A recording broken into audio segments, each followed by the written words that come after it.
my hip or my shoulder. And then you're going to do all the other aspects of testing in the normal testing fashion. In other words, when we do self-testing, okay, we do things like provide stimulus of products under the tongue or against the thymus, and we have you make certain statements because statements also carry a charge to them, and we use these combinations of stimuli to provide a charge that causes a reaction to the muscle. Okay, and even just as we do that in self-testing, I'm going to have you do that in surrogate testing. Right. The same way, and I'm just going to be your muscle for you, okay? Thank you. All right. So let's go ahead and take a look at the other aspect, which is linked surrogate testing, because we're also going to be working with your daughter today, right? Right. Okay. Except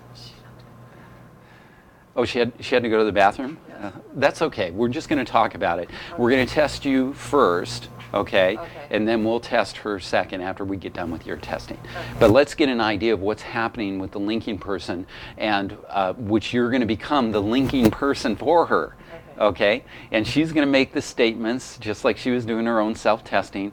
But because she's a small child, it's a little too difficult for her to tune into that just right feel and pay attention to what's going on in when you're doing self-testing. So even though we have not determined whether she's in a testable state or not, we're just going to automatically surrogate test for her because it'll make it easier. And either you will be the linking person or I'm sorry. Either way, normally, if you were in a testable state, I could be the linking person and you would be the muscle, which is a lot of fun. But since you're not in a testable state, you're going to be the linking person, and since I'm responding to the muscle testing, I'll be the one who will be the muscle for it. Okay? So let's go ahead and talk a little bit more about linked testing. So there are times when the client, in this case the client will be your daughter, can't make the oral statements. Now you do have a cat, and chances are you want to check on the foods that are best for the cat, and maybe you want to test on a couple of pet supplements that I have available for testing as well to help your cat have a higher state of health. And so in that case, they couldn't make the oral statements, could they, the cat? And so what we're going to have is we're going to have you as the linking person. You will be the one making the statement for them. Now, the linking person's role in the surrogate testing is you'll hold the products against the client's thymus, okay? In this case, you'll hold it against your daughter's thymus or your cat's thymus, which is roughly in the same area. In the cat, it's right between the front two shoulders, okay, of the front legs. And then you'll hold the product against their thymus, and you'll link with a surrogate. Now, you'll also say, these are STARS test results. I am neutral. Okay? And so what that does, and when you say that, you want to make sure you say, I am neutral. Okay? Like you really mean it. Okay? And I'll be coaching you more on that as we go along. Okay? And when the person that you're doing the testing for is unable to speak, like in the case of a pet or an infant, what you can do as a linking person is you can make the statement for them. Like, what's your cat's name? Mew. Mew's daily amount includes 1 kitty capsule. Mew's daily amount includes 2 kitty capsules, and so you'll be the one making the statement for him. And then after this statement, you're also going to state your neutrality. So I'm going to guide you through this, and then I'll have you say, these are Mew's test results. I am neutral. Okay? Okay. Now, a couple of things. First, it may seem like it's somewhat unusual that you could make a statement for another cat or for a cat and have it show up in the test scores. Doesn't that seem kind of odd? Yeah. Okay. But if you remember when we were taking a look at this first paragraph, so let's just go ahead and bring that back up again on the first page,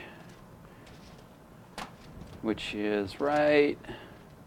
Sometimes I get flipped out on these flip charts, so pardon me. Here we go.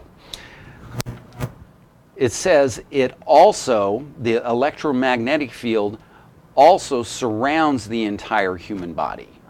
Okay? Now the reason why I bring that up is that when we make a statement, the statement carries a charge. Okay? And it charges this electromagnetic field that surrounds the body. Now if you think this is somewhat far out, I'm going to show you another plate here where, and you can find out all about this on www.hado.net. And this is the power of a spoken statement. So take a look here at what happened is they said researchers taped the stimulus of words to water vials. And you can see the water vials in the insert right there. You see that? Okay, and this is actually a Japanese, so you see Japanese words written right here. But that word is dirty, and look what it created as far as what happened when they froze the water and it went to crystallization at the point of freezing. Look how that word affected distilled water. Now they took the same distilled water, and in this insert they taped the word beautiful to it, and look at the difference when you had the word beautiful. You see that beautiful crystallization right there? Yes. Right? And you see how ugly that looks in this photograph right here? Yes. Same water, different words. So words do have an energetic charge, as do the neutralizing statements. So when we make those neutralizing statements, that has a charge to it as well. And it's been proven that it's very effective in getting accurate, repeatable test results.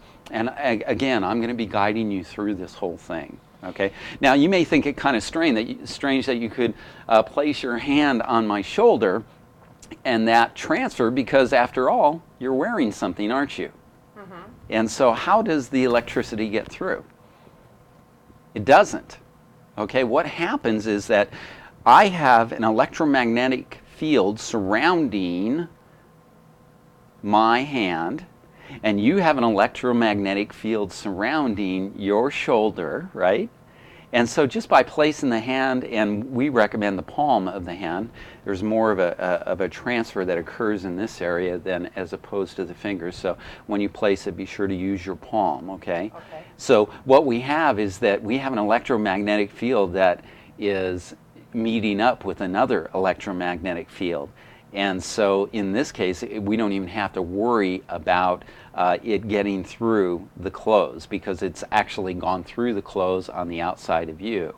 Does that make sense? Yeah. Does that make sense? So don't worry about the clothes getting in the way is the main thing. Okay. All right.